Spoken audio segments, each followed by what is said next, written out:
Welcome to the Coaching Table. I'm Thomas Thompson, Executive Leadership Coach with Lead Self, Lead Others.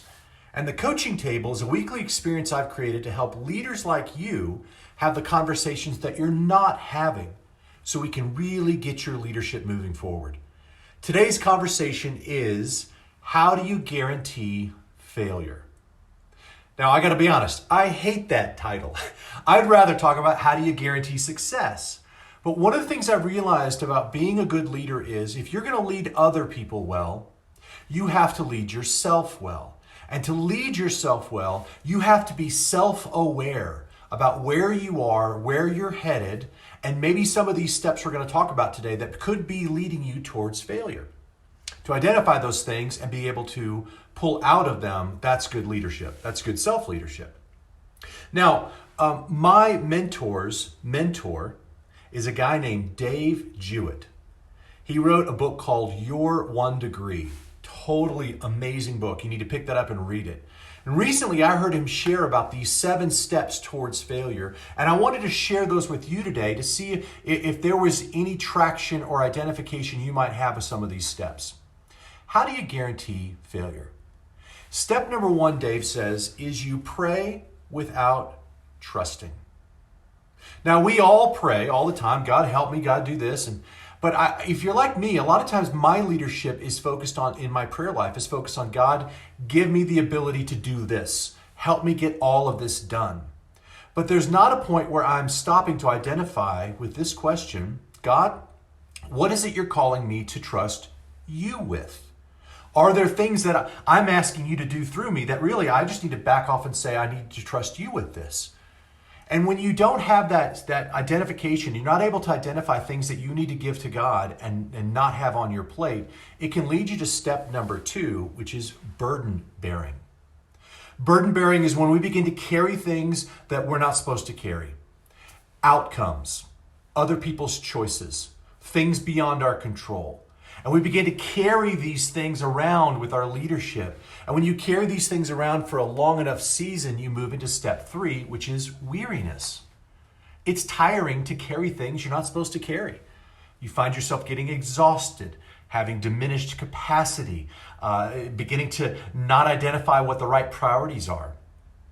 And when you are weary for a long enough time, you begin to slip into what Dave calls step number 4, deep discouragement. Now, we all get discouraged from time to time, but deep discouragement is a season where you begin to lose hope. You begin to lose hope that things are going to change or get better. And this deep discouragement can lead you to step number 5, which is disillusionment. Now, the difference between deep discouragement and disillusionment is in deep discouragement, you are losing hope. But in disillusionment, you're losing belief. Belief in your team, belief in your cause or your mission, belief in your abilities and expertise, belief in yourself, belief in God. This deep discouragement and disillusionment can lead us to something that I've seen so many leaders do, and that's step number 6, and it is to begin to disengage and isolate from the people God has put into your life. It reminds me so much of 1 Kings 19 when Elijah says to God, I am all alone. There is no one else around me. Well, that's not true, Elijah. You were surrounded by support that God had put in your life, hundreds of people, but you chose to run away and isolate yourself and disengage from that. And when you have been isolating yourself as a leader from the people that need to be in your life long enough, you move into what Dave calls step 7, which is you begin to move into disaster. Disaster might look like burnout. It might look like some kind of moral failure or choice. It might look like some kind of addiction. Or it might just look like you crashing.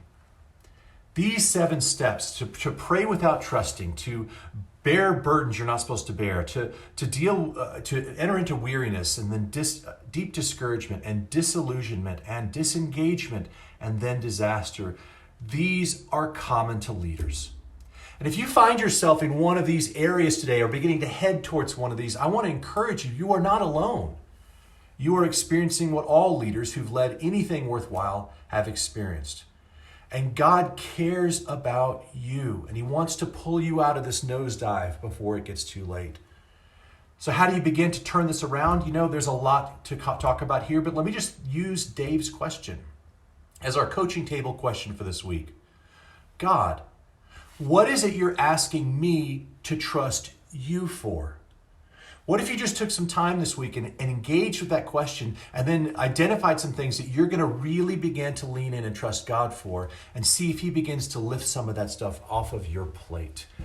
I would love to have a conversation with you about that question. You can scroll down and click on my email and shoot me a reply. Or you can even roll up and there's a little button that says video response, and you can click that and shoot me a quick video. We can go back and forth on this.